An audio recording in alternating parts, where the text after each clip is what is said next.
How's it going, guys? My name is Michael, and today I'm going to teach you how to get infinite rupees in The Legend of Zelda Link's Awakening. Now I'm going to go over a few methods with you. Each method is specifically for where you are at in the game, how far you have progressed in the game. Some methods are not available right off the bat inside the game, and I will explain those as we go along. But let's go ahead and start out with the first method. Now the first method is not very good in terms of getting a lot of rupees very quickly, but it is infinite. You can get as many as you want to. It just takes a lot of time, and of course this is the most grinding out part in terms of farming for rupees. Now what you want to do is you want to head over to the shop in the village, and when you head to the shop you'll see a field or a patch of grass below the actual shop. And what you want to do is when you first start the game or whatever you want to do, it's available as soon as you log into the game. Is all you have to do is go over there, get the sword, and start swinging and cutting down the grass. And what you'll notice is as long as you have full hearts, it will drop a lot of rupees. Okay, it's going to drop mainly green rupees. You'll get a few 5 or blue rupees every now and then. And all you have to do to reset the field is just run off screen until the field is no longer on the screen. Run back to it and you're good to go. Usually I just run up and patch the shop and back and it's reset and ready to farm again. But this is mainly for the guys starting out in the game that want to buy a couple of things in the shop early. This is who it's for. All you have to do is farm up a little bit. It takes a couple of minutes, but of course I was able to farm up and get the shovel fairly easily for this one. But this is method number 1.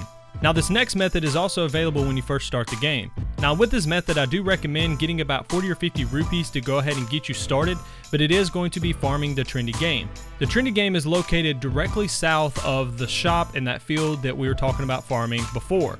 All you have to do is go in there, pay the guy 10 rupees and go ahead and farm up either the red or the purple rupee. Now the thing with the purple rupee is of course it gives you 50, so you net 40 rupees every single time you do it. With the red you're only going to net about 10, as of course the game costs you 10 to do.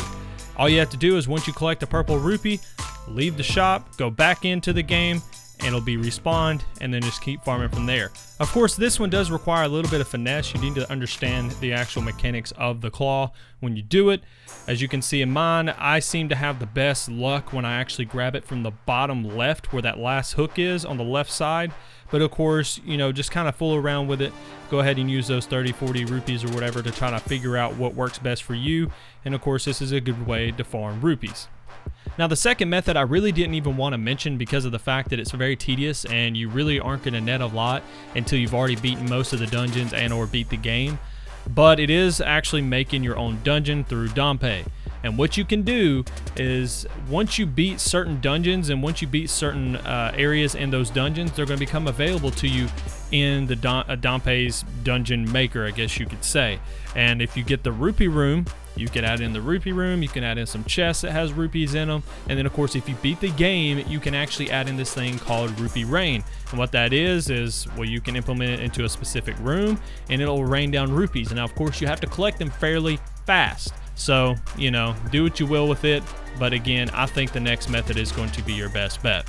Now the last method is the best method because of the fact that you can get so many rupees so quickly, but as I mentioned earlier, this method requires you to actually get the hook shot in the game, so it's not going to be immediately available to you. So what you're going to have to do is once you get the hook shot, you're going to need to go over to Tall Heights and go to the raft shop at the top right of the map. And as you'll see down below that is the Rapids Ride. When you go in and talk to the raft shop guy, you'll be given an option to complete 2 different races. One is the Rapids Raid and the other one is the Rapids Race. Now the Rapids Raid is the easiest by far. The Rapids Race is going to get you the most rupees. I prefer just to do the Rapids Raid because of how simple it is.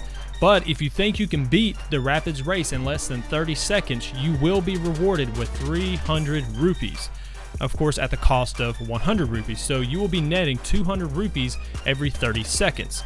So if you think you can do it, go ahead and do that method. But again, I think the Rapids Raid is the best because again, you can still net yourself around 200-300 rupees every time you go through it.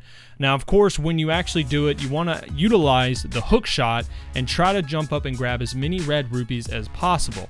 So start out slow, go around, kind of get your bearings straight, keep practicing, keep getting better, find the routes that work best for you, and just keep farming up those rupees.